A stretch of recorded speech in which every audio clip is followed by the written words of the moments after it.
नमस्कार, दीप्स किचन मराठीमध्ये मी दीपाली आपलं मनापासून स्वागत करते. चला तर मग आजच्या आपल्या रेसिपीला सुरुवात करूयात. आज मी तुम्हाला नारळी पौर्णिमा स्पेशल नारळाची खीर कशी करायची ते दाखवणार आहे. तर त्यासाठी आपल्याला काय साहित्य लागतं ते आपण पाहूयात. नारळाची खीर करण्यासाठी मी इथे अर्धा लिटर फुल क्रीम दूध घेतलेलं आहे. दूध मी गरम करून घेतले. 1 कप मी नारळाचं चव घेतलेला आहे. हा नारळाचा चव मी नारळाच्या पाठीला जी काळी साल असते ती काढून त्यानंतर त्याचे तुकडे करून मिक्सरला फिरवून घेतलेला आहे. थोडे बदामाचे काप, थोडे काजूचे काप, थोडे पिस्त्याचे काप, थोडे चारोळे घेतलेले आहेत. 1 चमचा तूप लागणार आहे आणि 7 चमचे मी साखर घेतली. साखरेचं प्रमाण तुम्ही तुमच्या आवडीनुसार कमी किंवा जास्त घेऊ शकता.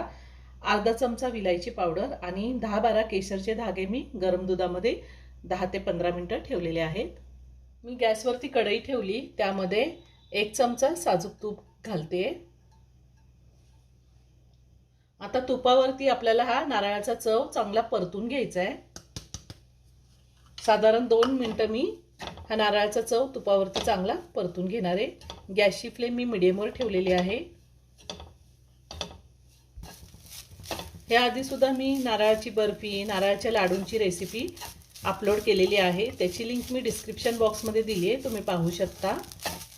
अजूनही तुम्ही माझं चॅनल सबस्क्राईब केलं नसेल तर नक्की सबस्क्राईब करा आणि शेजारील बेल आयकन क्लिक करा, म्हणजे मी ज्या रेसिपी अपलोड करते त्याचं नोटिफिकेशन तुम्हाला मिळेल आणि तुम्ही माझ्या रेसिपी बघू शकाल.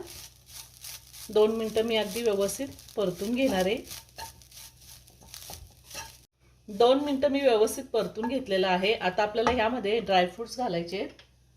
तुम्ही तुमच्या आवडीनुसार कमी किंवा जास्त ड्रायफ्रूट्स घालू शकता. बदाम, काजू, पिस्ते आणि चारोळे घातले आणि पुन्हा 1 मिनिटभर मी परतून घेणार आहे. ड्रायफ्रूट्स घातल्यावर मी पुन्हा 1 मिनिटभर परतून घेतलेले. तुम्ही तुपावरती सुद्धा ड्रायफ्रूट्स आधी परतून घेऊ शकता. आता आपल्याला ह्यामध्ये दूध घालायचे.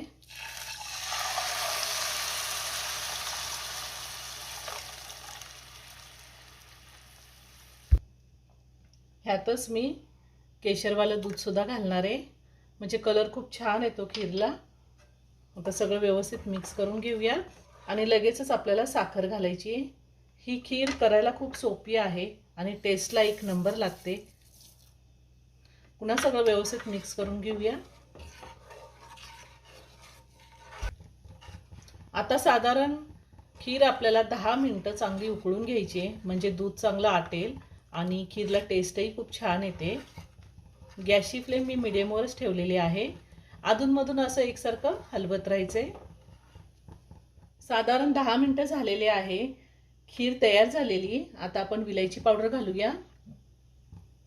पुन्हा सगळं व्यवस्थित मिक्स करून घेऊया. खूप छान झाली खीर.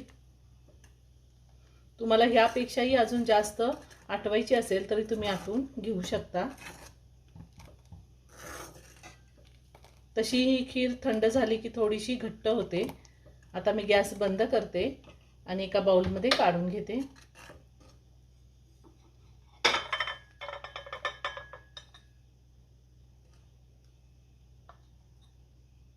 तयार झाली नारळाची खीर. ही नारळाची खीर आपण चपाती, पुरी कशासोबतही खाऊ शकतो. 1 नंबर लागते. तुम्ही नक्की करून पहा. व्हिडिओ जर आवडला तर व्हिडिओला लाईक आणि शेअर करायला विसरू नका. रेसिपी आवडली असेल तर कमेंट करून नक्की कळवा. पुन्हा भेटूया अशाच एका छानशा साध्या आणि सोप्या रेसिपी बरोबर. धन्यवाद.